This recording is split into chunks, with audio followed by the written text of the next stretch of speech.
Боль непосредственно от того, что проколы были иглой, или же когда содержимое, раствор вот этот вводился, получается. Вот этого я уже не чувствую, помните? это честно. А это уже не чувствую. Утырыш зыян күрүче Юрий Тимошенкодан сурау алу белән башланды. Гаепләнүчеләр Лениногорский үзәк хастаханәсенең эш табибы, анестезиолог Сергей Гриднев, травматолог Рөстәм Темралиев һәм ул вакыттагы травматология бүлеге башлыгы Фәргать Талипов.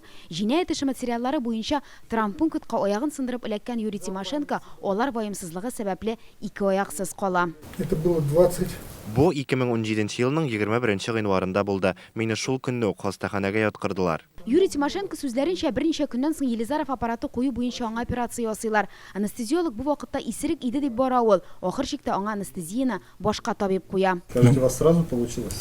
Да, с первой попытки. Әйе, мин беренче тапкырдан ук куйдым. Әни өчен Гриднев эшли алмаган әйтеп булмый. Һәр очрак төрлечә бит. Я вот так сидел. Алар минем артта нидер сөйләштеләр. Нигъмәтҗанов Гридневтан син тагын адекват түгелмени дип сорады.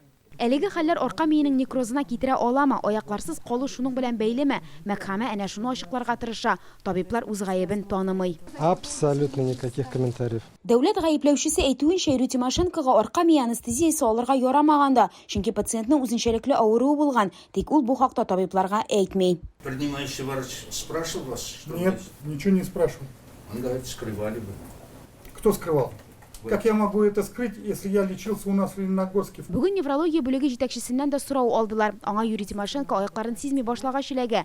Суд материаллары буенча табиблар операциядән соң пациентта неврология тайпылышларын сизеп ала, әмма вакытында неврологка мөрәҗәгать итмиләр. Скажите, а какой порядок получается, когда человек к вам поступает, его в тот же день осматривают, или же вечером его к вам перевели и на следующий день, то есть как это?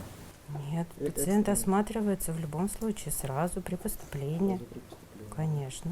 Утырыш 3 сәгатьтән артык барды. Табиблар эш барышына аңлатма бирүдән баш тартты. Ничего, поскольку сегодня только начали допрашивать. Мы считаем то, что... Без әлдә үз позициябызда калабыз. Рөстәм Темралиевның гаебе юк. Ул травматолог. Арка миенә бернинди дә йогынты ясый алмый. Аны сәламәтлеккә җитди зыян күрүдә гаеплиләр. Они также пытались сослаться. Гаепне бүген дә Юрий Тимошенконың элеккеге авыруларыннан сылтарга җыендылар, әмма медицина учреждениелары моны кире какты.